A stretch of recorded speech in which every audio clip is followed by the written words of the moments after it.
votre propre présentation pour que le grand public vous découvre davantage. Merci beaucoup pour la parole.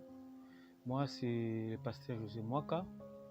Je suis prédicateur de la bonne nouvelle de Jésus-Christ. J'appartiens à une communauté, bien sûr, communauté Christ Concurrent Pacifique. Ici, nous évoluons ici à Kinshasa vers Mongafula, quartier Kimboala. C'est là où Dieu nous a aidés pour commencer à bâtir une œuvre pour le Seigneur. Donc, c'est ça. Parlez-nous brièvement de votre enfance passée en famille et sur le banc de l'école et quels sont les faits marquants et précieux moments de votre vie. Merci. Ça c'est vraiment une longue histoire. Pourquoi? Parce que du point de vue équilibre familial, moi particulièrement, je n'en suis pas bénéficiaire parce que je suis le fruit d'un divorce. Et papa et maman, ils se divorcent, j'étais encore enfant, avec 3 ou 4 ans. Et c'est là où j'ai grandi à Matadi.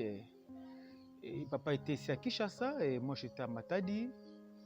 Et avec maman, à un moment donné, je suis venu ici à Kinshasa pour habiter avec papa et tout.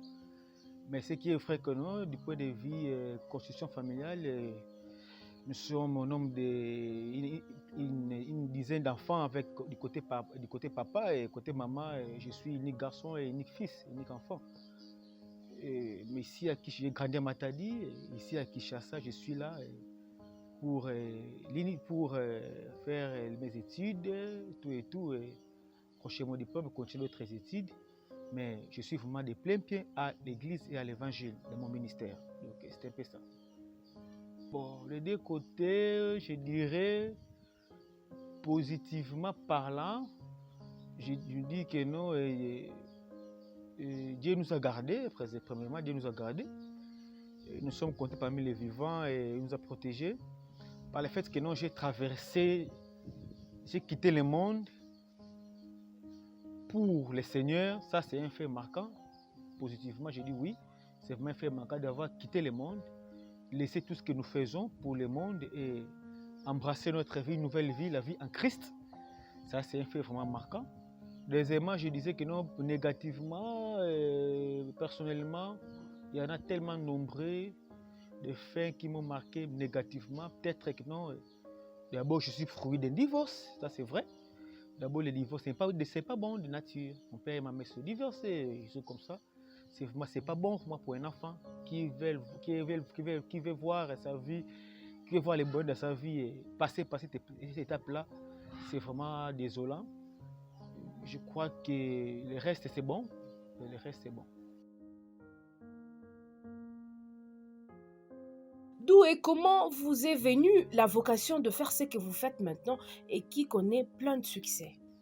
Ok, merci beaucoup pour la question. D'abord, être serviteur de Dieu, bien que c'est une vocation, bien sûr, mais avant tout, c'est le choix du Seigneur. C'est Dieu qui nous choisit, c'est Dieu qui appelle. C'est Dieu qui appelle, il a appelé, il m'a établi comme son serviteur. Par rapport au parcours, je disais que non, c'est cette grâce-là, cette dimension-là de service, de servir Dieu, je l'ai grandi auprès de mon mentor, de mon père spirituel, c'est le pasteur Karibou Amatadi. Et lorsque j'habitais chez ma mère, la vie n'était pas vraiment dans son comble. Du point de vue équilibre familial, j'ai manqué. C'est alors que je suis allé habiter chez ma tante. Et ma tante, son mari était pasteur, pasteur Caribou, à qui je salue en passant. C'est dans sa maison que je me suis né spirituellement. C'est là où j'ai découvert vraiment mon appel. D'abord, mon appel en tant que chrétien. J'ai commencé à fonctionner comme chrétien vers l'année 1987, 88, 89. J'étais déjà chrétien, servant Dieu, modérateur, gagneur d'âme. Et après un moment, je suis venu ici à Kinshasa. Et il y avait aussi des papas qui m'ont encadré. Là, je suis allé, ici j'ai prié chez Pasteur Karl vers Amalueka. C'est là où, en fonctionnant et en parlant, le Pasteur Karl m'a repéré et j'ai été consacré ancien, bien sûr ancien de l'église, vers, je crois bien, année 2012, comme ça. Et après le jour, Dieu a fait qu'il m'arrache de cette église pour aller continuer encore ailleurs, toujours le cas de mon parcours. Et Dieu a fait que je puisse naître ministériellement. Et j'ai été consacré pasteur vers 2016. C'est là où j'ai été consacré pasteur dans notre communauté. Et nous œuvrons. Donc voyez-vous, donc la vocation est là. Mais sauf qu'on a commencé quelque part. Donc, on a été encadré par les papas, et on est par les aînés. Et nous sommes les fruits, ce n'est pas seulement de l'appel de Dieu, et aussi des hommes et des femmes qui ont travaillé pour que nous ayons cette forme-là que nous avons aujourd'hui. La Bible dit, quelqu'un a sémé et l'autre a fait quoi? A arrosé. Et Dieu fait croître. Pour dire que non, l'œuvre du Seigneur, le ministère, c'est l'apanage de Dieu, bien sûr, mais il y a des mains qui fonctionnent pour que nous soyons ce que nous sommes aujourd'hui. Dans votre parcours, quelles ont été vos peines, vos joies? Quelles leçons avez-vous tirées dans tout cela à partager avec le grand public aujourd'hui? Évidemment, merci. D'abord, je commencerai à parler d'abord à propos des peines. Je dirais que les peines, on en a trouvé. Hein.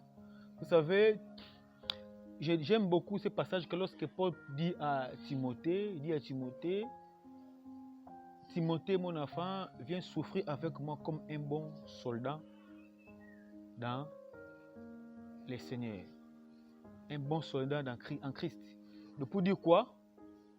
L'œuvre, comme appel, comme ministère, est attachée par aussi des souffrances. Tout ministère, toute grâce qui veut grandir, qui s'appelle à grandir un jour, passera par la souffrance. Comme tu prends un grain quelque part, tu ramasses un grain. Avant que ce grain puisse devenir un arbre, un gros arbre, ces graines doivent être d'abord plantés. Et quand il est planté, qu'est-ce qui va se passer? Il va subir la pourriture. De ces graines doit pourrir. Là, dans le sol, ces graines vont pourrir. Et après les jours, il va apparaître. Pour dire quoi? Tout développement, toute grâce excellente, toute destinée est attachée par les peines. En ce qui me concerne, les peines étaient que non.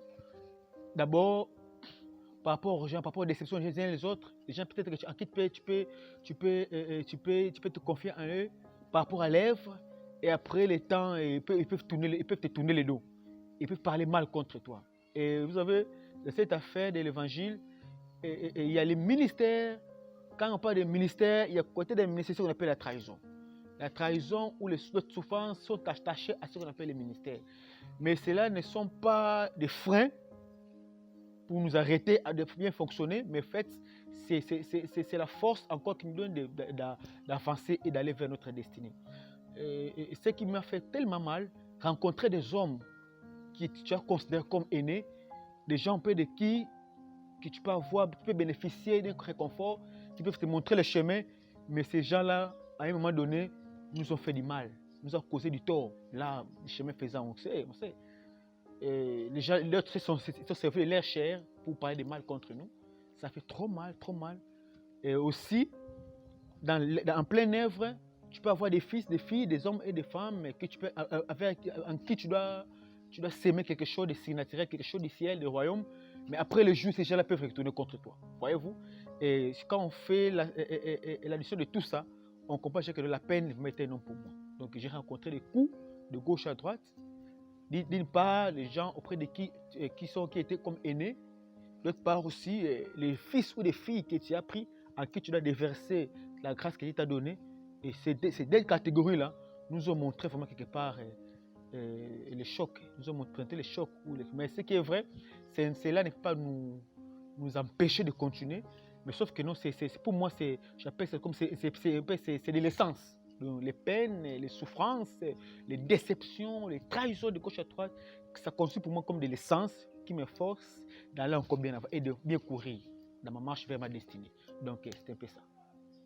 Les leçons à tirer et ce que je vais partager avec mes miens, avec tous ceux qui nous suivent maintenant, sauf que non, c'est le message d'amour. Il y a un Dieu que j'aime, le Dieu du ciel, mon Jésus. Quand il fait une rencontre avec un serviteur, il y a quelque chose qui donne à ce serviteur, c'est d'abord son cœur. Dieu ne peut jamais appeler quelqu'un sans pouvoir lui donner son cœur. Et le cœur que Dieu nous donne, c'est le cœur d'amour. Alors, c'est le message d'amour. C'est d'aimer, continuer encore à aimer tous les gens avec qui peut-être on s'est séparés mal.